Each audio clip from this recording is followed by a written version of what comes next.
Урматтуу кыргыздарым, урматтуу Кыргыз Республикасынын президенти Жапаров Садыр Нурбашевич, урматтуу баш прокурор Бектурганов Малик Мамыталиевич жана урматтуу Улуттук коопсуздук мамлекеттик комитетинин төрагасы Асаналиев Максат Кубатович, урматтуу ички иштер министри Ниязбеков Уланбек Омоконович.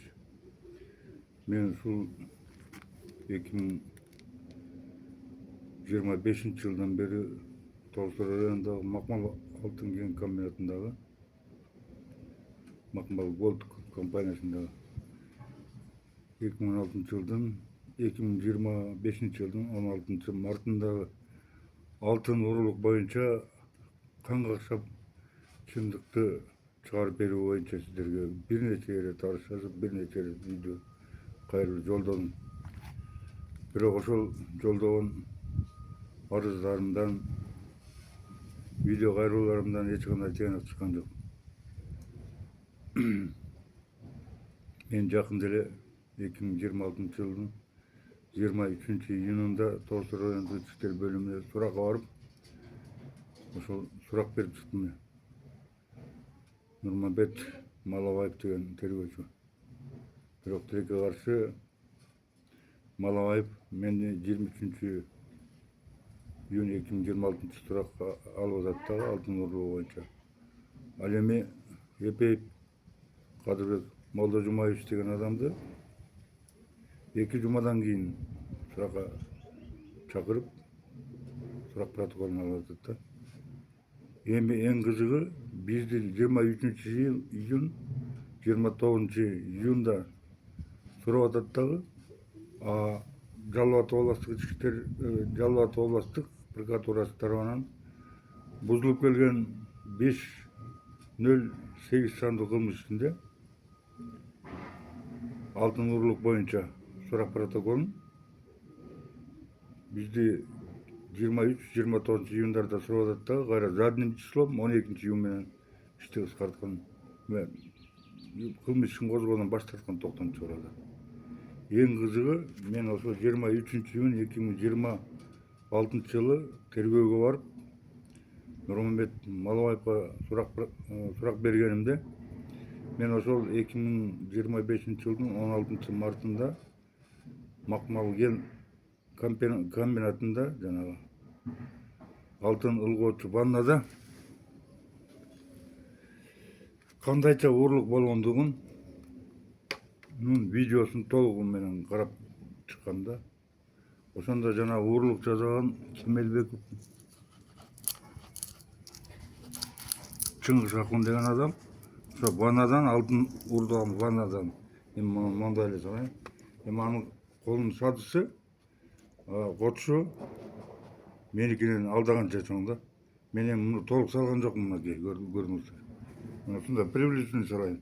Алып туруп, ваннадан алып туруп, биягына сол жагына тиги комиссия мүчөлөрү көрбөсүн деп Бохур менен зарайына сүйлөшүп койгондугу, тиги Чыңгыз Акун Кемелбеков да өзүнүн видео аудио көрсөтмөсүндө айткан сөздөрү турат.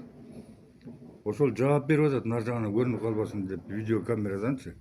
Эми мен ошону салган, кандай кылып салганын сиздерге көргөзүп берейин. Мына мондай котуш менен эми аныкы үймө алтынды мына алып келип туруп, мындай кылып туруп, сол колун сол чөнтөгүнө салып атат да. Бул эми төгүлүп калды да. Эми дагы экинчи алтынды салганын көргөзөйүн. Мына мондай кылып туруп, дагы алып келип туруп, аныкы мындай, меники каптар болуп, аныкы тике чөнтөк экен да. Мындай кылып чөнтөккө салып атат. Эми чөнтөккө салганда видеодо монтип турса чыгып калат, мынтип жетегинен көрүнүп туруп калып атат. Мына анын үстүнө тряпка салып коюп атат. Анан жана комиссия мүчөлөрүнөн көрүп калып, тиги чөнтөккө сыйпалап атканын көрүп калып. Анан ошенин муну кармап атышат дагы. Эң кызыгы, мынау куртканы бурчка чечиндирип чыштап коюп атышат дагы куртканы. Анан бир топ убакыт өткөндөн кийин кайра алып келип ушул Чыңгыз Акун Кемелбековдун курткасын чечиндирип алышып, тияка бурчка коюп койсо анан кийин бир топ убакыт өткөндөн кийин кайра келип баягы куртканы жууп атышат да. Мунун ичиндеги чүпүрөктү алып туруп столдун үстүнө коюп атат. Столдун үстүнө коюп атат да. А мону жакта тултуйуп чыгып калган 2 кот алтынды булар столдун үстүнө чыгарбай атышат да.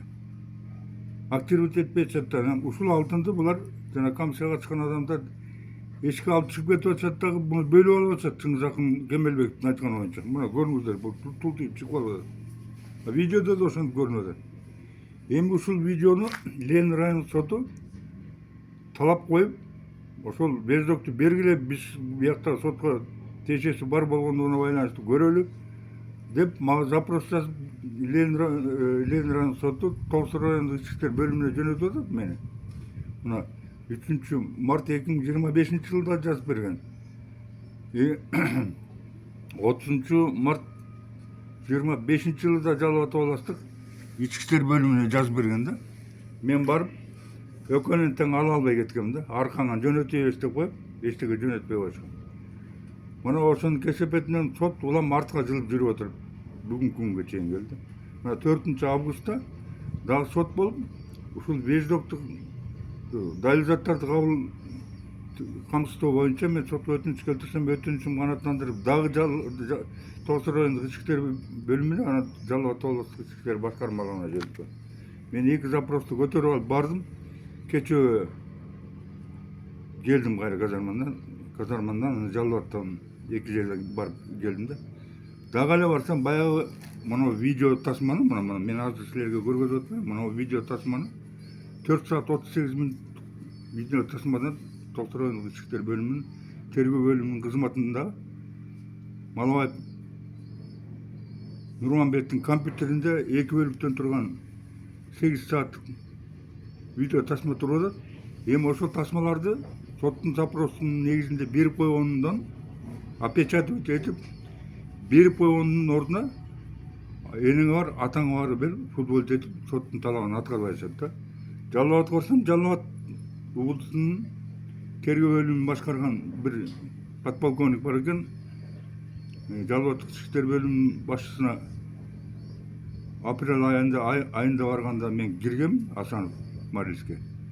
Бирок анда дагы тергөө бөлүмүнүн кызматкерлерине тапшырган бергиле деп. Бирок анда да бербей жолго салышкан да. Мен кечээ мына 9-unda барганда дагы кайра кур кол кайра келдим да. Кете бериңиз, анан берсек беребиз, бербесек жок дегендей. Эми эң кызыгы таң калгандыгым, ушул видеону опечатывать этип сотко бергенден эмнеге булар качып атат деген бир суроо пайда болот да. Анткени булардын бирден бир эмеси жаап чачырып атканы. Мына тултуйуп чыгып калган 2 кот алтында болуп атат да. Булар алып туруп Макмал комбинаты 16 мартта алтын уурулук болуп атса, алар 25-ине чейин кармап жатып алып, анан кийин Кыргыз алтындан комиссия барганда гана, ызычы болгондо гана. Анан комиссия создавать этип туруп, анан алтын уурулалды деп 10 күндөн кийин Тоосу райондук ички иштер бөлүмүнө берип атат дагы. Монобу жикет Чыңгызакындын мына жикетин жок кылып коюп атышат да, мунун ордуна бөлөк жикетти алып барып бездок катарында берип атышат. Мунун ичинен суруп чыккан столдун үстүнө койгон тряпканы да өзгөртүп бөлөк тряпка коюп атат дагы. Ага алтындын чаңын сүйкөп коюшу 2 грамм алтын чыкты дедиртип, анан кийин эмеге өткөрүп атышат милицияга. А бирок милициянын тергөө кызматында мына тултуйган, мен азыраак салып калдым. Колумдун котусу дагы азыр эми толук салган жокмун. А тиги видеосу Чыңгызакындын видеосунда монда килтеген колу менен котустап чөнтөккө салып атат да. Салгандан кийин мына тултуйуп чыгып калып атат. Көз көрүнө болуп салаңдапчы. Анан ушуну комиссия текшерип атканда, кармалды деп текшерип атканда чүпүрөктү гана алып чыгып атышат дагы, мояктагы 2 кот алтынды алып чыгып активдет этпей атышат. Муну өздөрү көтөрүп, Чыңгызакындын айтканы боюнча муну өздөрү эшикке чыгарып көтөрүп чыгып кетип комиссия мүчөлөрү. А энди 3 миллиондон 5 миллионго чейинки алтын болгон деп айтып атат. Эми мен сиздерге канча алтын болгондугун аныктап берейин деп атам да. Мына мен ошол алтын менен занимать этип, скупка жасап алтын менен иштеп жүргөн балдардан сураштырсам, Мына пенсилинин бөтөлкөсү концентрат 110 грамм чыгат деп айтышты да. Эми сиздердин көзүңүз көрсө эле ушул 2,36-ында мен силерге көргөзүп берем. Канча пенсилин бөтөлкөсү чыгарынчы.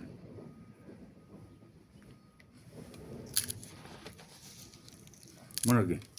Бул мен мындай эметип тургандагы эмем да. Эми караңыздар.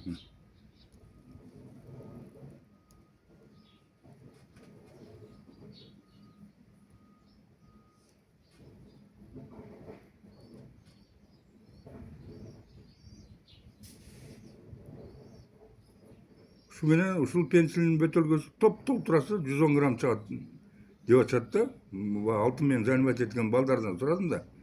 Кандай бар? Мына мен толтура курдум. Ушул пенсилин бөтөлкөсү 110 грамм чыгат экен. Мына азыр 1,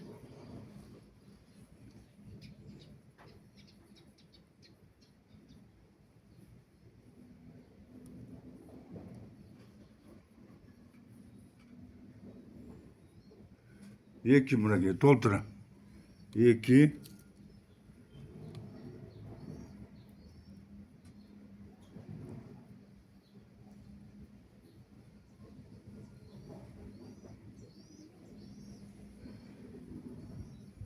мына толтура. 3,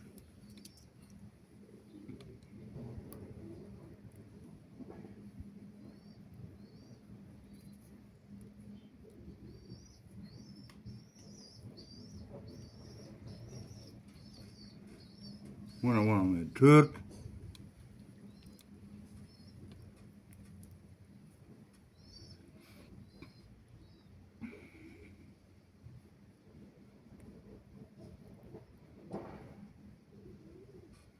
5,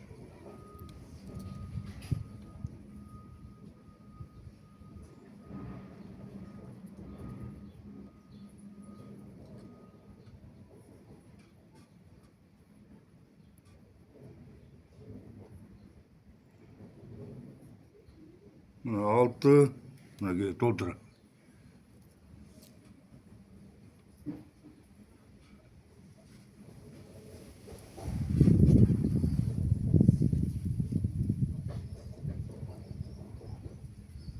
Mına 7.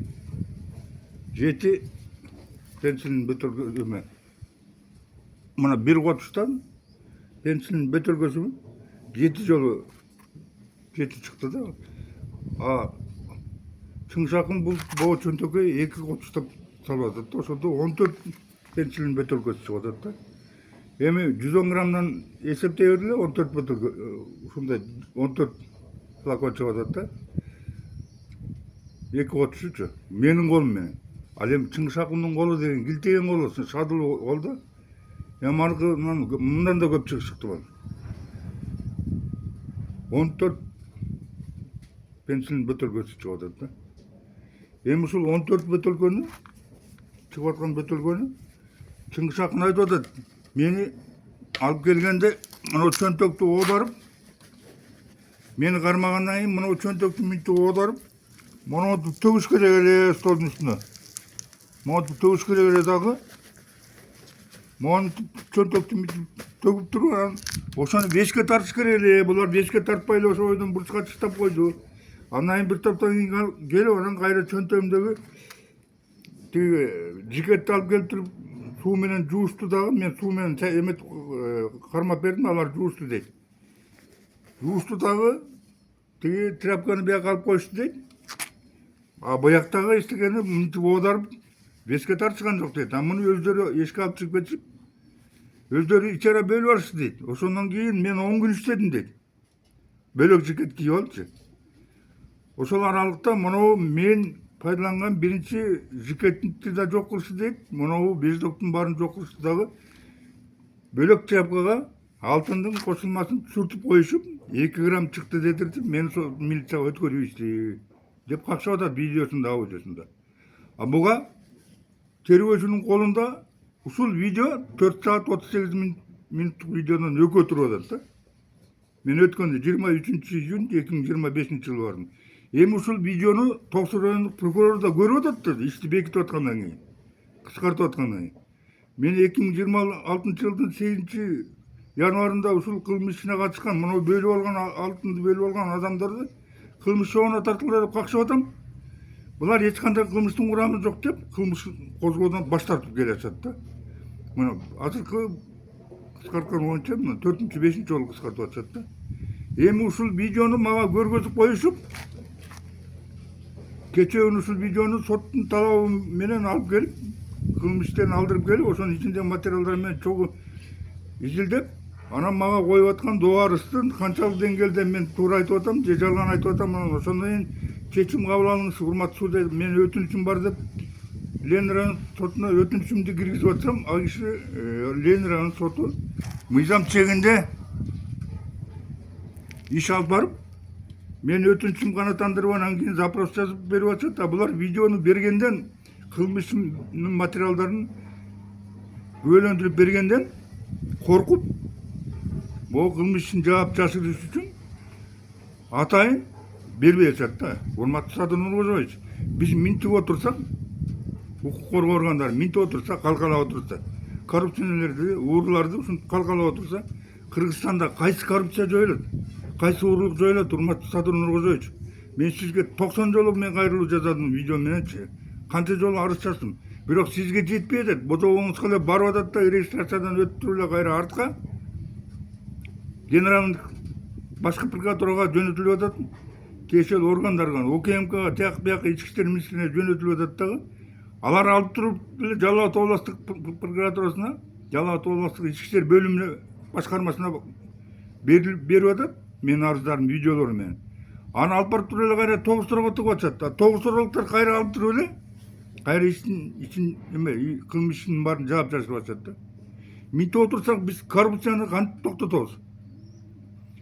Бүгүнкү күнү мына ушул коррупцияны токтотобуз деп, урматтуу президент Садыр Нуркожоевич, сиз мага сиз жалпы калың журт кетмен чапкан адамдарга чейин мага жардам бербесеңер, мен коррупцияны кантип токтотом? Жардам бергиле деп атасыз. Ошо сизге жардам берип, коомчулукту тазалайлы, могу ууру кескилерден азайталы, коррупционерлерден кутулалы деп, биз болгон аракетти сиздин видео карооңузга байланыштуу жасап, могу каенде коррупция болуп аткандыгын билгизип атсак, кайра бүгүнкү күнү бизди соттон сотко сүйрөп, аброюбузга шек келтирип койду, баса албай калдык, кадыр баркыбыз кетип калды деп, сотко доо арыз жазышып, мени 350 миң сомго доо арыз жазып алып бүгүн Ленин район сотунда сүйрөп жүрүшөт да. Эпеев Кадырбек Молдо Жумаевичти 650 миң сом коюп алып сотто сүйрөп жүрүшөт. Биз 1 жылдан бери башыбыз соттон чыга элек. Штраф да салдырып көрүштү. Ал штрафын тиги укук бузуулар боюнча кодекстин негизинде 107-берене менен Ток Суу район сотунан 20 миң сом салдырды эле Макмал комбинатынын жааматы арыз жазып. Аны апелляция алып берип, Жалал Абад областык сотунан жокко чыгартып келдим. А бүгүнкү күнү 150 миң сомго доо жазып алып бизди сүйрөп жүрөт. Урматтуу Садыр Нуркожоевич, сиздин сөзүңүздү ушул коомдо оңойлуу, мамлекетти оңдогонго колубуздан келишинче жардам берели, 70ке чыгып калганыбызга карабай, ушул мамлекетибиздин өнүгүшүнө аз да болсо салымыбызды кошолу, тазаланышына салымыбызды кошолу, президенттин айткан саясатын колдойлу деген максатта биз монтип чуркап жүргөнүбүздөн майнап чыкпай, кайра доого жыгылып, балекетке калып атабыз да.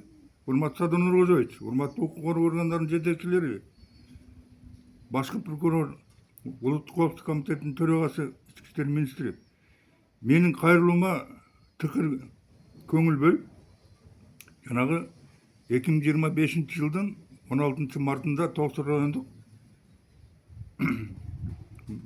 районундагы Макмал Голд жоопкерчилиги чектелген коомундагы болгон алтын уурулук боюнча токтотулган кылмыш ишин, кыскартылган кылмыш ишин өз ара тараптар жарашкандыгына байланыштуу деп туруп эле Кемелбековдун ишин кыскартып коюп атышат. Ал эми сыртка алып чыкпагандыгына байланыштуу депчи. Но бирок сыртка алып чыгып кеткен адамдар, жана комиссиянын составындагы адамдар эшикке алып чыгып калып, 5 миллиондук алтынды бөлүп алып атышпайбы? Эми менде Кемелбек ал бул жерде чөнтөгүмдө 3 миллиондон 5 миллионго чейинки алтын болгон деп атпайбы?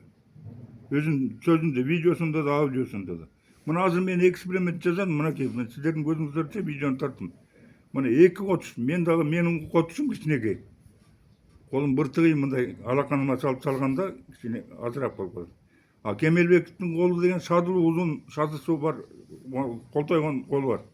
Аны тике чөнтөгкө салып атат, 2 котушту. Мен видеосун өткөндө 23-үндө барып көрдүм да, 2 жолу салып 3-үндө сыдырмасын тартып атканда видеодо көрүнүп турат. Анан бияка тысырайып, бияка салаңдап тиги алтындын көлөмү чыгып калып атат. Ал Кемелбеков айтып атат, ушуну оодарып аңтарыш керек эле, муну аңтарбай туруп өздөрү бөлүп алды байке деп какшап атат. Анан ушуну көрүп турган Тоғсыр район ички иштер бөлүмүнүн тергөөчүсү, Тоғсыр райондук ички иштер милициянын бөлүмүнүн милициялары, оперлери ушул видеону көрүп туруп кантип жаап атышат, мен таң калам да. Кантип жаап атышат? Жөнөкөй эле алып барып туруп эле комиссия создавать этип туруп эле алтын улгоочу жерден ошол Кемелбектин өзүн жетелеп барып туруп эле видеодо кандай салган болсо ошондой салдырып 2 котушту. Анан кайра столдун үстүнө төктүрүп эчке тартып койсо эле менде канча алтын урдалгандыгы боюнча так маалымат чыгып калат да. Эми ушуга акылдары жетпей атабы деген суроо пайда болуп атат да. Менде акылдары кене эле жетип атат. Просто менде уурлукту, коррупцияны басып, айынан дагы кызыкчылыктардын кагылышы ойноп кетип атат да. Тергөөчүсү дагы, ошондой милициялар дагы өздөрүнүн сөздөрүндө айтып атат да. Бизден олчойгон акча сурап атат деген сөздөрдү мага айткан учурунда Кемелбеков. Видеосунда да турат. Ушул кызыкчылыктардан улам кылмыштын бети ачылбай, улам жабылып калып атат. Анан баягы айткан оозу жаман, ыйланын көзү жаман болуп, биз азабын тартып атабыз да. Мынтип отурсак коррупция тыйылабы? Мынтип отурсак уурлук тыйылабы, урматтуу эл журт, урматтуу Садыр Нуркожоевич?